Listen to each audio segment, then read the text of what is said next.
Hello friends, welcome to my channel. तो हम ना एंटी क्रैम रूल सीख रहे थे, जिसमें हमारा एग्जांपल ये वाला हम देख रहे थे जो रह गया था। तो आज हम यहीं से कंटिन्यू करेंगे। हम ना एंटी क्रैम रूल में हमने देखे थे CAMP। ये हमारी कैम्प एक ट्रिक होती है, यानी चिलेटिंग ग्रुप अगर हमारा इस कार्बोनिल के अल्फा कार्बन पे जो चिलेटिंग ग्रुप लगा हुआ है वो अगर एंटी रहा, A फॉर एंटी, तो M फॉर मीडियम, यानी इस अल्फा कार्बन पे जो मीडियम वाला ग्रुप जिस साइड में होगा, जैसे अभी मीडियम वाला ग्रुप कौन सा है, मिथिल है, तो ये जिस साइड होगा उस साइड से हमारा न्यूक्लियोफाइल इस कार्बोनिल पे अटैक करेगा। ये कहता है हमारा एंटी क्रैम रूल, उसी को हम और क्या बोलते हैं, क्रैम चिलेट मॉडल। ये इसके लिए हमें दो कंडीशन चाहिए होती है। एक तो हमारे पास में मेटल होना चाहिए विथ चिलेटिंग प्रॉपर्टी। कौन कौन से मेटल होते हैं, Zn di positive, Mg di positive, Mn di positive, cerium tri positive और लिथियम पॉजिटिव। ये जो होते हैं इनकी साइज स्मॉल होने की वजह से ये चिलेशन में पार्टिसिपेट करते हैं, इसलिए यहाँ एंटी क्रैम रूल फॉलो होगा, चिलेशन होंगे। जो सोडियम और पोटेशियम होती है इनकी साइज बड़े होने की वजह से ये चिलेशन नहीं करते, इसलिए अगर NaBH4 हमें दिया हुआ रहा है तो ये जो रिएजेंट है ये एंटी क्रैम रूल को फॉलो नहीं करेगा, क्योंकि चिलेशन नहीं होगा, ये क्रैम रूल को ही फॉलो करेगा। और जो दूसरी कंडीशन हमारी थी कि कार्बोनिल के जो अल्फा कार्बन पे एसिमेट्रिक कार्बन होता है जिसपे 4 डिफरेंट ग्रुप लगे हुए रहते, तो उसमें से कोई एक ग्रुप ऐसा होना चाहिए जिसके पास में लोन पेयर प्रेजेंट होना चाहिए। लोन पेयर किसके पास में प्रेजेंट होती है, इलेक्ट्रोनेगेटिव हेटेरोएटम, जैसे oxygen, sulphur, nitrogen, OH, NH या SH, इस तरह से कोई ग्रुप लगा होना चाहिए यहाँ पर जिसपे लोन पेयर प्रेजेंट है। तो अभी देखो हमारे पास ग्रिग्नार्ड रिएजेंट है R बॉन्ड MgX, और यहाँ पर अल्फा, ये Mg जो है ये चिलेशन करता है, चिलेटिंग प्रॉपर्टी इसकी होती है। और जो यहाँ पे अल्फा कार्बन है इस पे नाइट्रोजन लगा हुआ है जिसके पास एक लोन पेयर है, तो इसलिए अभी हम दोनों कंडीशन सेटिस्फाइड हो रही है तो एंटी क्रैम रूल को फॉलो करेंगे। लेकिन अभी ना देखो ये R बॉन्ड MgX है, ग्रिग्नार्ड रिएजेंट एक हार्ड सेंटर होता है, उसका जो ये R माइनस होता है ये हार्ड न्यूक्लियोफाइल होता है, इसलिए ये डायरेक्ट कार्बोनिल के ऊपर जाके ऐसे अटैक करता है, तो ये ना एक न्यूक्लियोफाइल होता है। और न्यूक्लियोफाइल की क्या प्रॉपर्टी होती है कि वो बल्कि नहीं होना चाहिए, उसमें स्टेरिकल हिंड्रेंस नहीं होना चाहिए। न्यूक्लियोफाइल में बेस कितना भी बल्कि हो सकता है, लेकिन न्यूक्लियोफाइल जो है वो बल्कि नहीं रहता है। तो हमने पिछले जो एग्जाम्पल में देखे थे N ब्यूटिल MgBr हमने देखे थे। इसमें जो N ब्यूटिल है ये एक स्ट्रेट चेन होती है, इसमें स्टेरिकल हिंड्रेंस नहीं होता, तो ये एज अ न्यूक्लियोफाइल, ये इंपॉर्टेंट पॉइंट है कि जो N ब्यूटिल होता है ये एज अ न्यूक्लियोफाइल एक्ट करता है, इसलिए डायरेक्ट हमने यहाँ पे N ब्यूटिल का अटैक कर दिए थे। लेकिन यहाँ पे जो आइसोप्रोपिल ग्रुप है ये वाला, यहाँ पे दो मिथाइल ग्रुप में इनमें ना स्टेरिकल हिंड्रेंस होता है, इस वजह से ना ये न्यूक्लियोफाइल की तरह एक्ट करके यहाँ पर इस तरह से डायरेक्टली अटैक नहीं कर सकता। तो जब भी आइसोप्रोपिल MgBr या फिर टर्ट ब्यूटाइल MgBr रहेगा, जो टर्ट ब्यूटाइल होता है ये भी बहुत बल्कि होता है, तो ये ना सिर्फ अपना H माइनस देंगे, यहाँ से ये H माइनस निकल जाएगा और ये H माइनस दे देंगे आइसोप्रोपिल ग्रुप, और यहाँ पे एक H बन गया, ये CH डबल बॉन्ड CH2, इस तरह से अल्कीन बन जाएंगे, CH double bond CH bond CH3 एक अल्कीन, और यहाँ से एक H चले जाएगा, तो ये सिर्फ H माइनस हमारा न्यूक्लियोफाइल देंगे। तो ये एक इम्पोर्टेंट पॉइंट ध्यान रखना होगा कि आइसोप्रोपिल MgBr यानी ग्रिग्नार्ड रिएजेंट में जो R है अगर बल्कि रहा, जैसे टर्ट ब्यूटिल या आइसोप्रोपिल, तो ये न्यूक्लियोफाइल की तरह एक्ट नहीं कर सकता, क्योंकि न्यूक्लियोफाइल की प्रॉपर्टी होती है कि वो स्टेरिकली हिंडर्ड नहीं होने चाहिए। तो इसलिए यहाँ पर ये सिर्फ H माइनस अपना देंगे, जो कि स्मॉल, जिसकी साइज होती है स्मॉल होना चाहिए साइज न्यूक्लियोफाइल की, तो ये H माइनस देंगे यहाँ पर, तो यहाँ पर आएगा H माइनस। अब क्रैम, यहाँ पे एंटी क्रैम रूल फॉलो होगा, इसलिए हमको H माइनस किस साइड से आया वो देखना होगा।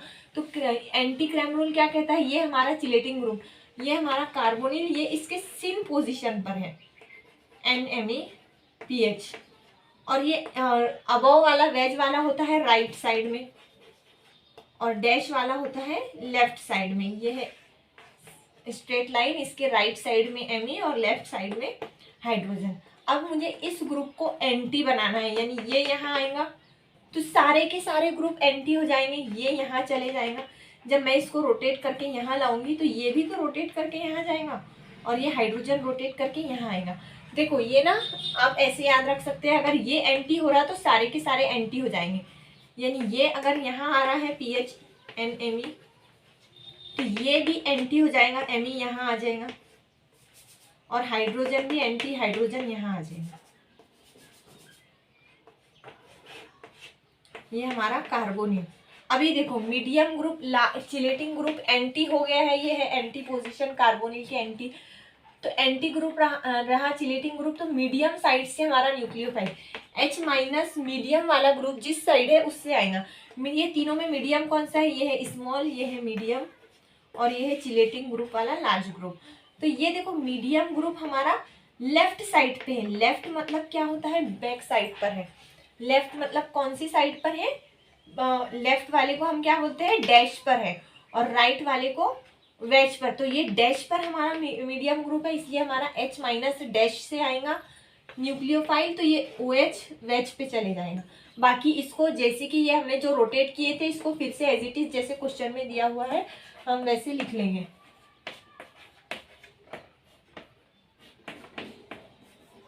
यहाँ पे डैश से आया H-, तो वेज पे चले गया OH, यहाँ पे Me as it is, H as it is, और यहाँ पे CH3। ये हमारे इस रिएक्शन का प्रोडक्ट हो जाएगा। एंटी क्रैम रूल इसमें फॉलो हुआ। अभी देखो एक नेक्स्ट क्वेश्चन,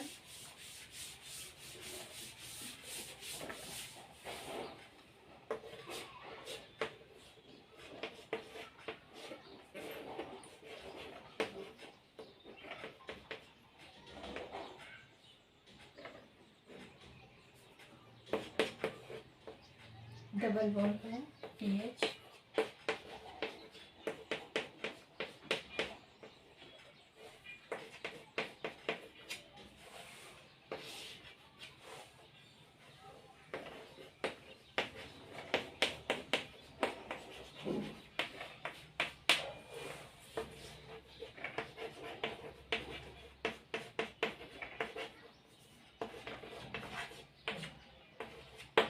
अभी ना इस पे दो अलग अलग रिएजेंट डाले हुए। पहले NaBH4 डाला है, साथ में NaBH, दूसरी बार NaBH4 के साथ CeCl3 डाले, तो इसको हम बोलते हैं ल्यूचिस रिएजेंट। ल्यूचिस रिएजेंट। अभी हम नेक्स्ट क्लास में NaBH4 का फंक्शन देखेंगे, वो क्या कैसे रिड्यूस करता है कार्बोनिल को। तो नेक्स्ट NaBH4 का रिड्यूसिंग फंक्शन देखेंगे, तब हम ये रिएजेंट डिस्कस करेंगे, इसका वर्क क्या होता है, इसका फंक्शन क्या होता है NaBH4 CeCl3 का, जिसको हम ल्यूचिस रिएजेंट बोलते हैं। तो अभी ना देखो यहाँ पर ना NaBH4 के साथ CeCl3 डाला हुआ है, और यहाँ पर NaBH4 के साथ कोई और रिएजेंट नहीं है। तो हमने देखा है कि सोडियम जो होता है ये चिलेशन प्रॉपर्टी शो नहीं करता है, चिलेशन नहीं शो करेगा, इसलिए ये क्रैम रूल को फॉलो करेगा, ये एंटी क्रैम रूल को फॉलो नहीं करेगा। और अभी देखो कार्बोनिल के अल्फा कार्बन पे जो फॉस्फोरस वाला ये जो ग्रुप लगा है, इसके पास लोन पेयर है, इस वाले ग्रुप के पास में लोन पेयर है ऑक्सीजन के ऊपर। फॉस्फोरस पे लोन पेयर नहीं है, क्योंकि इसके पांचों इलेक्ट्रॉन 5 बॉन्ड फॉर्म करने में इन्वॉल्व हो गए, तो एक भी इलेक्ट्रॉन बचा ही नहीं जो लोन पेयर फॉर्म करेगा। लेकिन ऑक्सीजन के पास 6 इलेक्ट्रॉन होते हैं, 2 ने बॉन्ड फॉर्म किए, इसके पास 2 लोन पेयर रह गए, 1 2 3 4, ये 4, और 2 ने बॉन्ड पेयर फॉर्म किए। तो ये जो 2 लोन पेयर है, यानी अल्फा कार्बन पे एक ऐसा ग्रुप है जिसके पास लोन पेयर है, और यहाँ पे NaBH4 है। तो ये एक कंडीशन तो फॉलो हो रही है कि लोन पेयर है अल्फा कार्बन पे, लेकिन NaBH4 है जो कि एक चिलेटिंग मेटल नहीं है, इसलिए यहाँ पे हम क्रैम रूल फॉलो करेंगे। और क्रैम रूल क्या कहता है, लार्ज ग्रुप एंटी रहा तो स्मॉल साइड से अटैक होता है। लास्ट ये हमने ट्रिक देखी थी लास्ट वर्ड वाली। तो अभी देखो ये है हमारा कार्बोनिल, इसके सिम में है CH3।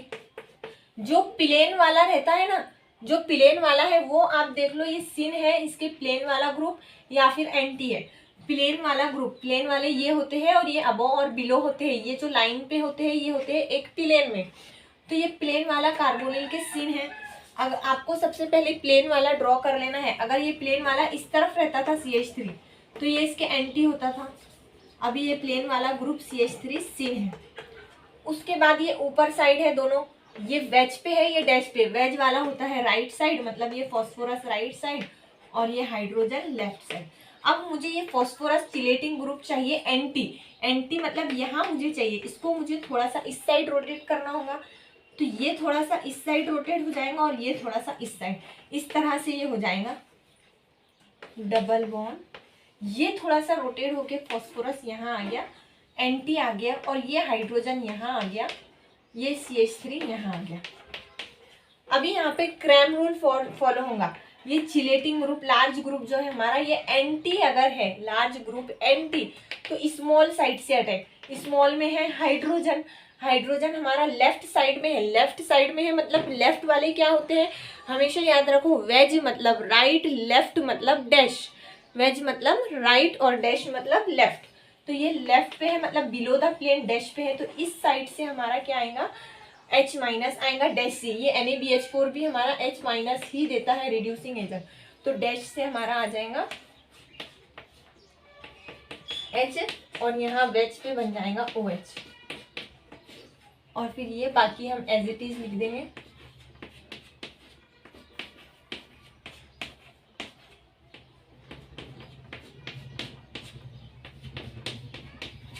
अभी यहाँ पर देखो इस वाले अभी सेम रिएजेंट है हमारा, रिएजेंट हमने दूसरा, रिएक्टेंट हमारा सेम है ये वाला सबस्ट्रेट, लेकिन रिएजेंट हमने NaBH4 के साथ CeCl3 डाला, और मैंने बताया था सीरियम ट्राई पॉजिटिव जो होता है ये मेटल चिलेटिंग प्रॉपर्टी शो करता है, तो इसलिए ये यहाँ पर एरो पे प्रेजेंट है, चिलेटिंग मेटल हमारा अब प्रेजेंट है, NaBH4 में प्रेजेंट नहीं था, लेकिन इस वाले रिएजेंट में चिलेटिंग मेटल प्रेजेंट है, इसलिए यहाँ एंटी क्रैम रूल फॉलो होगा, और इस तरह से हमारा जो एंटी ग्रुप आया था फॉस्फोरस कार्बोनिल के, और लेफ्ट साइड हमारा आया था हाइड्रोजन, और राइट साइड आया था मिथाइल रोटेट करने के बाद में। तो अभी देखो चिलेटिंग ग्रुप हमारा, तो यहाँ पर हम एंटी क्रैम रूल फॉलो करेंगे, चिलेटिंग ग्रुप एंटी रहा तो मीडियम वाले से अटैक होगा, मीडियम वाला ग्रुप राइट साइड में है, यानी राइट मतलब अबव से, तो इसलिए H माइनस अब हमारा अबव से आएगा, ये यहाँ H माइनस अबव से आया इस कार्बोनिल पे, और यहाँ पे OH बैक में चले गया, ये इस रिएक्शन का प्रोडक्ट, बाकी एज इट इज आपको लिखना है, PH CH3। दोनों में डिफरेंस क्या है, ये दोनों एक दूसरे के क्या है, इन एंशोमर्स है। देखो ये यहाँ पर डाइस्टीरियोमर्स है, सॉरी पहले से एक एसिमेट्रिक कार्बन है, तो ये ना OH अबव है, यहाँ पे OH क्या है, बैक साइड है, तो ये दोनों आपस में क्या है, डाइस्टीरियोमर्स है, जिसमें एक में OH बिलो से है और एक में OH अबव साइड से प्रेजेंट है। दोनों में डिफरेंस यही है कि सिर्फ एक में OH अबव से अटैच है और एक में OH बैक साइड से अटैच है। तो ये होता है एंटी क्रैम रूल। जब भी चिलेटिंग मेटल और अल्फा कार्बन पे लोन पेयर रहेंगी तब हम एंटी क्रैम रूल यूज करेंगे, और अगर चिलेटिंग मेटल नहीं रहा, NaBH4 सिर्फ दिया हुआ रहा, तो यही एक कॉमन रिएजेंट है जो NaBH4 जो कि चिलेटिंग प्रॉपर्टी शो नहीं करता है। तो ये अगर NaBH4 आता है तो आपको सिंपली क्रैम रूल लगाना है। क्रैम रूल की ट्रिक है, लास्ट वर्ड से याद रखेंगे, large group anti small side से अटैक। एंटी क्रैम रूल की ट्रिक है चिलेटिंग ग्रुप एंटी मीडियम वाले ग्रुप से अटैक। अब इसके बाद देखो एक और एग्जाम्पल,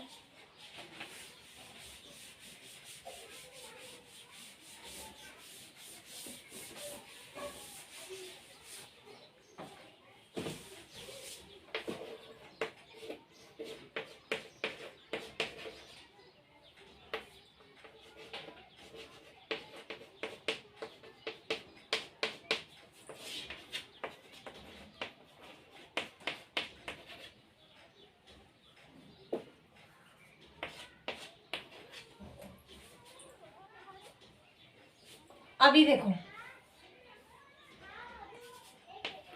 अभी ना इसमें ना कार्बोनिल ग्रुप के साथ अल्फा कार्बन पे कोई एसिमेट्रिक कार्बन नहीं है, 2 हाइड्रोजन लगे हुए हैं, लेकिन बीटा वाले कार्बन पे एसिमेट्रिक कार्बन है। तो हम जनरली क्या स्टडी करते हैं कि अगर अल्फा कार्बन पे एसिमेट्रिक कार्बन रहा तो ही हमारा क्रैम रूल और एंटी क्रैम रूल लगेंगे। लेकिन कभी कभी क्या होता है, बीटा कार्बन पे एसिमेट्रिक कार्बन रहा तो भी हम एंटी क्रैम रूल अप्लाई करेंगे। अल्फा या फिर बीटा पे भी अगर एसिमेट्रिक कार्बन रहा तो भी हम Cram rule anti Cram rule use करेंगे। यहाँ पे बीटा पर है, हम सिर्फ अल्फा की स्टडी करते हैं, लेकिन बीटा पे भी अगर एसिमेट्रिक कार्बन है तो भी हम क्रैम रूल और एंटी क्रैम रूल यूज करेंगे। यहाँ पे चिलेटिंग ग्रुप है, बीटा पे ऑक्सीजन है जिसके पास लोन पेयर है और उसके साथ ZnBH4 है।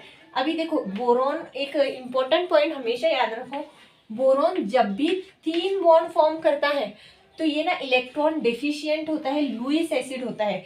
इम्पोर्टेंट पॉइंट है ये, GOC का आपको ये कॉन्सेप्ट क्लियर होने चाहिए। बोरॉन के जब भी, बोरॉन की जैसे कार्बन की 4 वैलेंसी होती है, बोरॉन की वैलेंसी 3 होती है, ये 3 बॉन्ड फॉर्म करता है और इसके पास एक एम्प्टी p ऑर्बिटल होता है। बोरॉन की इलेक्ट्रॉनिक कॉन्फ़िगरेशन क्या होती है, 2s2 2p1। तो जब ये बॉन्ड फॉर्म करता है तो ये इलेक्ट्रॉन यहाँ जाके लग जाता है, तो कोई भी 3 ग्रुप इसके ऊपर 3 एक्स्ट्रा इलेक्ट्रॉन देते हैं तो ये 3 electron pair bond pair form होती है और ये एक वैकेंट p ऑर्बिटल इसके पास होता है।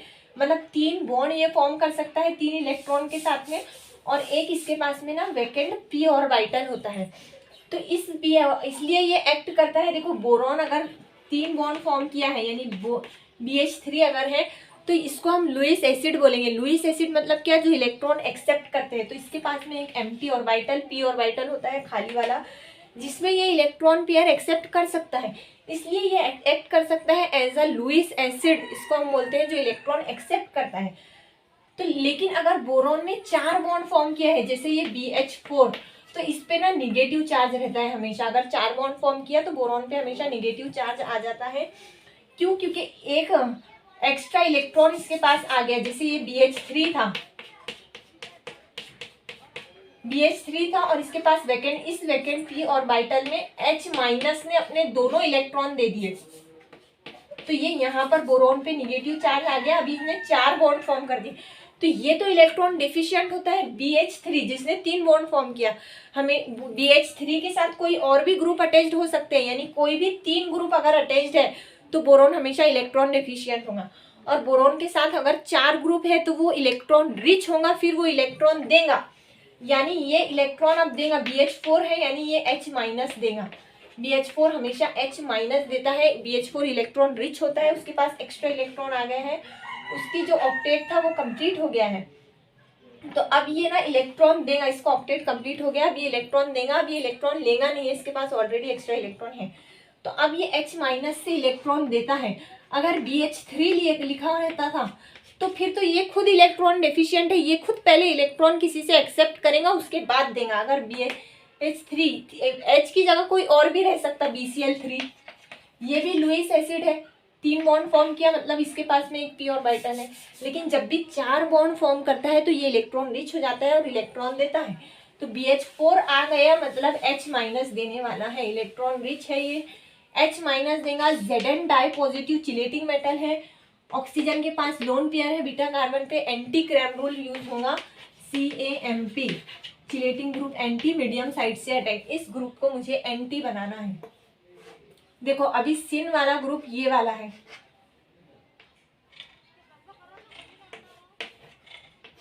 ये कार्बोनिल है, उसके ये वाला ग्रुप है,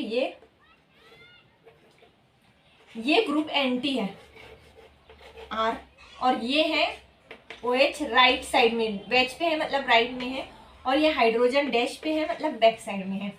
ये चिलेटिंग ग्रुप को मुझे एंटी करना है इस साइड, तो ये यहाँ आ जाएगा, ये यहाँ आ जाएगा, R आ जाएगा यहाँ, H आ जाएगा यहाँ, और यहाँ आ जाएगा OH।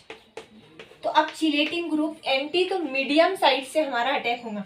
मीडियम वाला ये R ग्रुप हमारा लेफ्ट पे है मतलब डैश पे है, तो डैश से हमारा क्या आएगा H-, यहाँ डैश से हमारा आएगा H-, और ये OH फॉर्म होगा अबव पे। ये था एंटी क्रैम रूल। अभी हमने क्रैम रूल और एंटी क्रैम रूल दोनों के एग्जांपल्स देख लिए। अभी 2 एग्जांपल्स इंपॉर्टेंट है जो थोड़े से इसी कॉन्सेप्ट पे थोड़े से अलग है, वो हम देखेंगे। पहला जो एग्जांपल है वो, पहला एग्जांपल है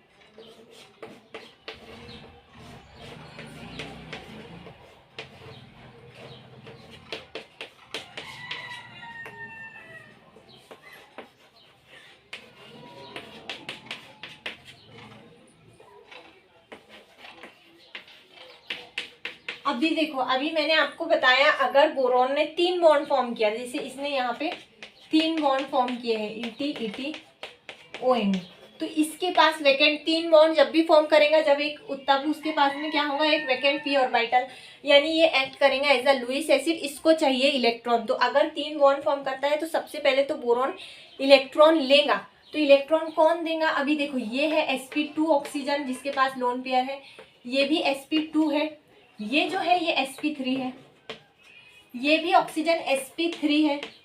अभी ये GOC का इंपॉर्टेंट कॉन्सेप्ट है, इसको समझना कि इनमें से इन चारों ऑक्सीजन में से कौन इसको इलेक्ट्रॉन देगा। तो हमेशा याद रखना इलेक्ट्रॉन डोनेट कौन पहले करता है, नॉन बॉन्डिंग वाले इलेक्ट्रॉन, यानी जो लोन पेयर वाले इलेक्ट्रॉन होते हैं वो पहले इलेक्ट्रॉन डोनेट करेंगे, उसके बाद पाई बॉन्ड, उसके बाद सिग्मा बॉन्ड। लोन पेयर की एनर्जी सबसे ज्यादा होती है, तो जिसकी एनर्जी जितनी ज्यादा होगी वो सबसे पहले इलेक्ट्रॉन डोनेट करेगा। तो लोन पेयर, ये पाई बॉन्ड तो डोनेट करेंगे ही नहीं, सिग्मा बॉन्ड भी डोनेट लोन पेयर अगर प्रेजेंट है तो पहले वही इलेक्ट्रॉन डोनेट करेंगे।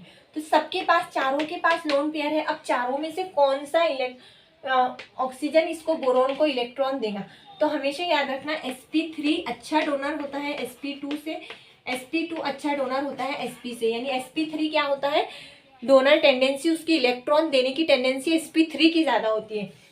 तो अभी ये तो दोनों sp2 है, ये दोनों sp3 है, लेकिन आप देखो ये sp3 है लेकिन इसके इलेक्ट्रॉन कॉन्जुगेशन में इन्वॉल्व है, यानी यहीं पे इन्वॉल्व है उसी कंपाउंड में, देने के लिए उसके पास अवेलेबल ही नहीं है, इधर चले वो ऑलरेडी कॉन्जुगेशन में, देने के लिए अवेलेबल सिर्फ इसके है, लोकलाइज्ड है, इसके डीलोकलाइज्ड है, इसके लोन पेयर लोकलाइज्ड। तो ये ऑक्सीजन बोरॉन को इलेक्ट्रॉन देगा और ये चिलेशन करेगा। अब ये ना क्या करेगा, चिलेशन करेगा। ये चिलेशन करेगा और हमें इस तरह से मिलेगा।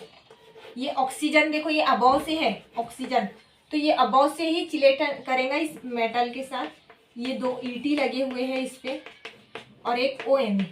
अब जब भी बोरॉन, मैंने बताया जब भी बोरॉन 4 बॉन्ड फॉर्म करेगा तो उस पर आ जाएगा निगेटिव चार्ज। अब वो इलेक्ट्रॉन रिच हो जाएगा, अब वो इलेक्ट्रॉन दे देगा न्यूट्रलाइज होने के लिए।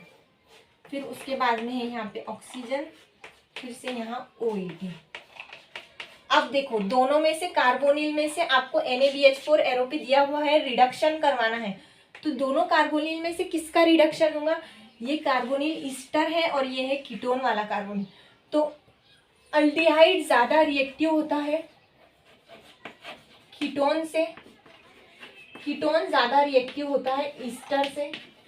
ऐसा क्यों, क्योंकि जितना ज़्यादा, ये इम्पॉर्टेंट पॉइंट है, ये अगर आप कॉन्सेप्ट क्लियर करते हुए चलेंगे क्वेश्चन के साथ साथ, तभी आपकी ऑर्गेनिक केमिस्ट्री स्ट्रॉन्ग होगी, तभी आपसे क्वेश्चन सॉल्व होंगे।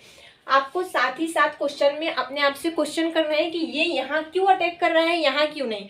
इससे आपके कॉन्सेप्ट क्लियर होंगे, आपको पता चलेगा कि यहाँ क्यों अटैक नहीं हो रहा।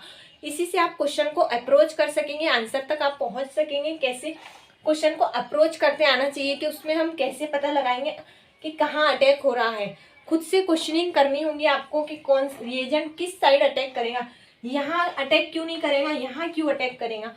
इससे आपके बेसिक GOC की जनरल ऑर्गेनिक केमिस्ट्री के कॉन्सेप्ट्स जो है वो क्लियर होंगे। तो अभी देखो अल्डिहाइड ज़्यादा रिएक्टिव होता है कीटोन से, कीटोन ज़्यादा रिएक्टिव होता है ईस्टर से।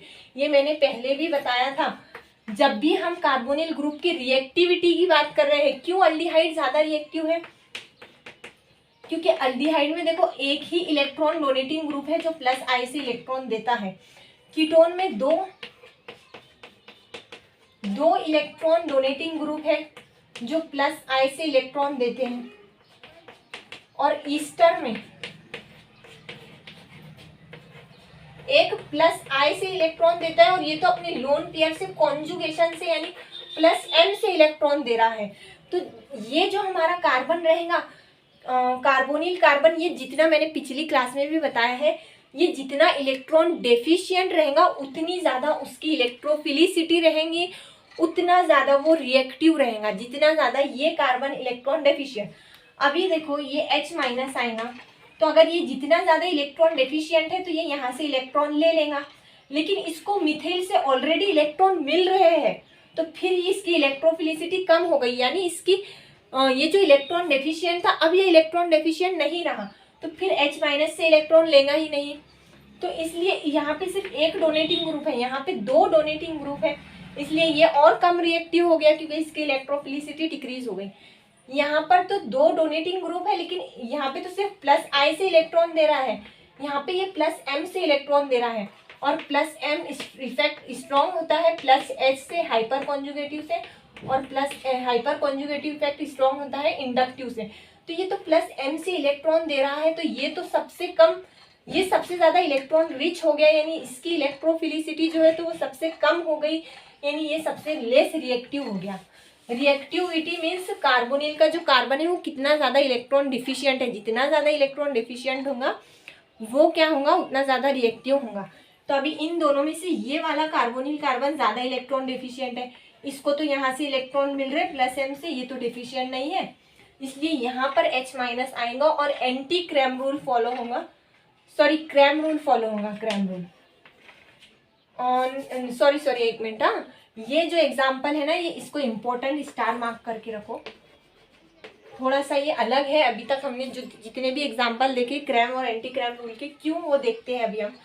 यहाँ पर देखो ये हो गया ऑक्सीजन, ये बोरॉन, अब यहाँ से ये OMe निकल जाएगा, OMe यहाँ से इलेक्ट्रॉन लेके निकल जाएगा, प्रोटोनेट होके ये इलेक्ट्रॉन निकल जाएगा, ये न्यूट्रल हो गया, ये न्यूट्रल हो गया ना। ये यहाँ से जो पहले H निकला था, ये H पॉजिटिव जो था, ये यहाँ का H, तो इस पे पॉजिटिव आ गया, ये OET हो गया, OMe।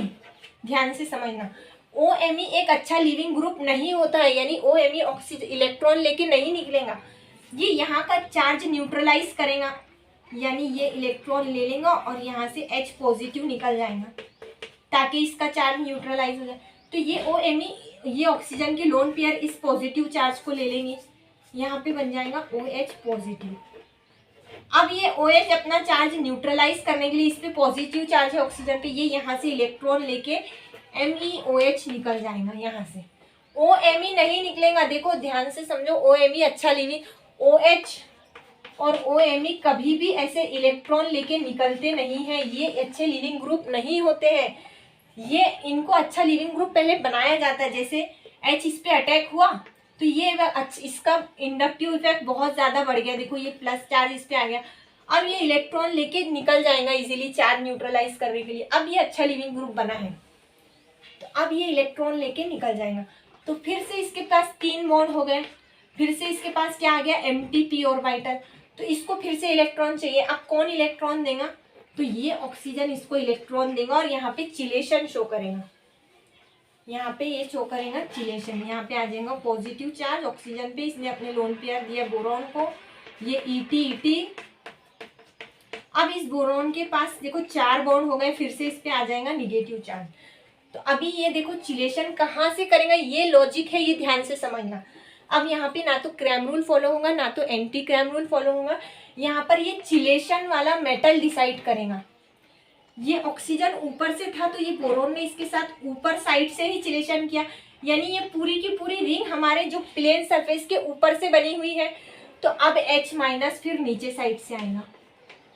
यही इस क्वेश्चन का आंसर है, इसका प्रोडक्ट हमें इस तरह से देखने को मिलेगा, ये जैसा था फिर से वापस से वैसी हो जाएगा, OH बोरॉन यहाँ से निकल जाएगा।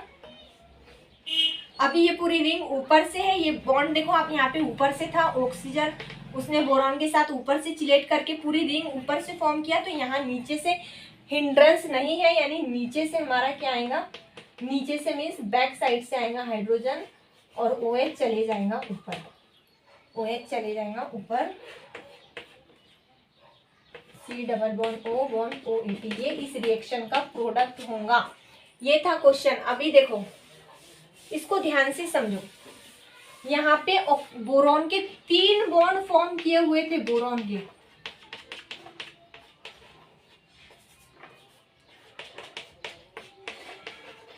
तो इसने इसके साथ में चिलेशन किया था, 3 बॉन्ड थे, और एक रिड्यूसिंग एजेंट यानी NaBH4 जो H माइनस देने वाला है वो अलग से साथ में दिया हुआ था। तो ये बोरॉन ने इस ऑक्सीजन के साथ चिलेशन किया था, यानी ये बोरॉन ने इसके साथ पूरी ऊपर से रिंग फॉर्म किया था। क्यों ऊपर से? क्योंकि ये ऑक्सीजन ऊपर से है तो लोन पेयर भी ऊपर से ही देगा ना, तो पूरी रिंग ऊपर से फॉर्म हो गई थी। तो अलग से जो रिड्यूसिंग एजेंट हमने ऐड किए थे NaBH4, इसने H- जो है तो वो नीचे से दिया था फिर, क्योंकि ये एक अलग दूसरा रिड्यूसिंग एजेंट है। ये कहाँ से आएगा? जहाँ हिंड्रेंस कम रहेंगी, तो ऊपर से तो पूरी रिंग बनी हुई है, इसलिए ये नीचे से आएगा। इसको आपको अलग से इसलिए याद रखना है क्योंकि इसमें ना तो हमने क्रैम रूल अप्लाई किए ना ही एंटी क्रैम रूल। अगर बोरॉन आता है और साथ में NaBH4 रिड्यूसिंग एजेंट आता है और इस तरह से आता है कि अल्फा या बीटा कार्बन पे एसिमेट्रिक कार्बन है, तो आपको बोरॉन के केस में चिलेशन देखना होगा कि बोरॉन के कितने बॉन्ड फॉर्म किए हुए हैं। 3 बॉन्ड फॉर्म किए हुए हैं, यानी ये ऊपर से चिलेट करेगा। और अलग से रिड्यूसिंग एजेंट दिया हुआ है तो फिर अब ये रिड्यूसिंग एजेंट नीचे से आएगा। अब एक और इम्पोर्टेंट एग्जाम्पल, अभी CSIR नेट की जो 2022 की सितंबर में अभी जो एग्जाम हुई, उसमें इस पे क्वेश्चन आया था क्रैम रूल पे। बोरॉन ने चिलेशन किया था और रिड्यूसिंग एजेंट उसके अपोजिट साइड से। नेट का अभी का रिसेंटली आया हुआ ये क्वेश्चन है। ऐसे कंसेप्चुअल क्वेश्चन जो रहते हैं ना, वो नेट में पूछे जाते हैं। अभी देखो इसी टाइप का एक बोरॉन का एक और एग्जाम्पल, लास्ट एग्जाम्पल हम देखेंगे।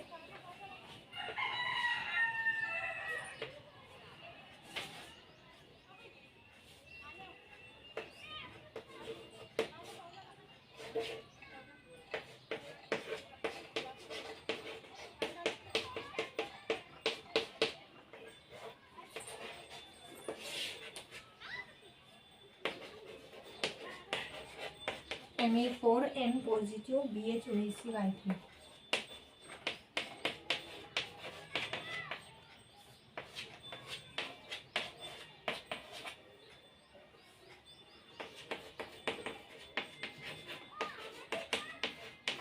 अब पिछला जो एग्जाम्पल हमने देखे थे उसमें रिएजेंट क्या था? NaBH4 साथ में BeTOMe BeT2। इसमें और इस वाले रिएजेंट में क्या डिफरेंस है? ध्यान से समझना, दोनों में डिफरेंस है। इस बोरॉन के सिर्फ 3 ही बॉन्ड है, 1 2 3, 2 इथिल और 1 OMe, यानी ये है इलेक्ट्रॉन डेफिशिएंट। इसको पहले ऑक्सीजन ने अपने लोन पेयर देके इलेक्ट्रॉन, इसके जो लोन पेयर, इसको इलेक्ट्रॉन की जरूरत थी वो इसने पूरी किया था इसको इलेक्ट्रॉन देकर, क्योंकि ये इलेक्ट्रॉन डेफिशिएंट लुईस एसिड था। तो ऊपर से पूरी एक रिंग फॉर्म हो गई थी। फिर हमने एक अलग से NaBH4 रिड्यूसिंग एजेंट डाला था, तो उसका H- नीचे से आया था। अब इस वाले केस में देखो आपको कहीं भी NaBH4 यानी अलग से रिड्यूसिंग एजेंट दिया हुआ नहीं है। NaBH4 जो था अलग से रिड्यूसिंग एजेंट नहीं दिया हुआ। तो अब H- कहाँ से आएगा? फिर यहाँ वाले केस में H- यहाँ से आ ही नहीं सकता था क्योंकि इसके 3 ही बॉन्ड है। ये खुद इलेक्ट्रॉन डिफिशिएंट है, पहले इसको इलेक्ट्रॉन चाहिए। इस वाले केस में देखो इसके 4 बॉन्ड है, एक है H और इसको 3 OAC लगे हुए हैं। तो इस ये अपना H- देगा, इसके पास 4 बॉन्ड है यानी इस पे नेगेटिव चार्ज है, ये अपना H- देगा, ये इलेक्ट्रॉन नीचे। मैंने बताया जब भी बोरॉन 4 बॉन्ड फॉर्म करेगा तो वो इलेक्ट्रॉन रिच होगा, वो H-। तो अब जो है H- इसी के पास से आएगा, यानी अगर ये ऊपर साइड से चिलेशन रिंग बनाएगा तो H भी इसी का आएगा, तो H भी ऊपर से ही आएगा। इस वाले क्वेश्चन में क्या हो रहा था, ये दोनों का डिफरेंस ना ध्यान से समझो। इसमें बोरॉन ऊपर से चिलेट कर रहा था, इसके पास खुद का कोई H था ही नहीं देने के लिए, तो हमने दूसरा रिड्यूसिंग एजेंट डाले थे, तो पूरी रिंग ऊपर से बनी हुई थी, तो H- नीचे से आ रहा था। लेकिन यहाँ पे कोई और रिड्यूसिंग एजेंट नहीं है, तो यही H- देगा अपना। तो ये ऊपर से अगर अटैच्ड है तो ये नीचे से H दे सकता है क्या? नहीं, यहाँ पे दूसरा रिड्यूसिंग एजेंट था इसलिए वो नीचे से दे रहा था, ऊपर से हिंडर रिंग थी। तो ये अगर ऊपर से ऑक्सीजन के साथ चिलेट करेगा तो ये ऊपर से ही H- देगा। तो इसमें प्रोडक्ट कैसे होगा देखो,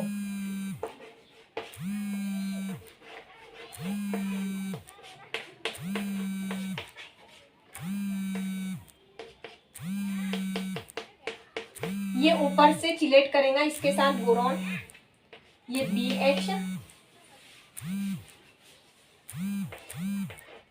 OAC/2। एक जो OAC है, यहाँ पे हमने जो ACOH डाले थे, ये इसके पास में H पॉजिटिव है, तो ये एक OAC यहाँ से निकल जाएगा, ACO, यानी ये ACOH हमने यहाँ का एक OAC निकालने के लिए डाली, ये OAC निकल जाएगा यहाँ से और H पॉजिटिव के साथ कंबाइन होके ACOH हमारा यहाँ से निकल जाएगा इससे। तो 2 OAC इसके पास बचे हुए हैं और एक H है। अभी इसके पास 4 बॉन्ड है। फिर से क्या होगा, ये अब ये इसको ऑक्सीजन चिलेट करेगा तो ये यहाँ से OAC निकल जाएगा, ये ऑक्सीजन इसको लोन पेयर देगा तो ये यहाँ से OAC निकल जाएगा। अब यहाँ से ये ऊपर साइड से चिलेटिंग रिंग हमारी फॉर्म हुई है, तो H माइनस अब ऊपर से ही आएगा क्योंकि इसी का H है, तो ये रिंग ऊपर से है तो इसी के ऊपर तो H अटैच है, तो फिर H भी ऊपर से ही आएगा ना। तब पहले क्वेश्चन में अलग से रिड्यूसिंग एजेंट था तो वो नीचे से आ रहा था क्योंकि ऊपर रिंग हिंड्रेंस थी। अब ये नीचे से कहाँ से देगा, ये तो ऊपर से है, खुद का ही H दे रहा, तो अब H जो है यहाँ ऊपर से आएगा, फिर से ये पूरा हट जाएगा, ये मेटल निकल जाएगा बोरॉन और यहाँ OH बन जाएगा बैक से। तो ये 2 एग्जाम्पल आपको अच्छे से प्रैक्टिस करने हैं। क्यों इम्पोर्टेंट है, क्योंकि इस पे नेट में क्वेश्चन आते हैं ऐसे कॉन्सेप्ट्स पे। और ये जब भी अगर BOH OAC/3 खुद का H देगा, यानी बोरॉन अगर चिलेट करने के बाद खुद का H देगा, तो वो जिस साइड से चिलेट कर रहा है उसी साइड से वो क्या करेगा, हाइड्रोजन देगा। लेकिन अगर कोई और रिड्यूसिंग एजेंट डाले हमने तो फिर बोरॉन की चिलेशन रिंग जिस साइड से बन रही है उसके अपोजिट साइड से H माइनस आएगा। पूरा Cram rule, anti Cram rule हमने डिटेल में सारे एग्जाम्पल सॉल्व करके देख लिए। अब हम नेक्स्ट क्लास में next reducing agent that is NiBH4 हम सीखेंगे। Thank you.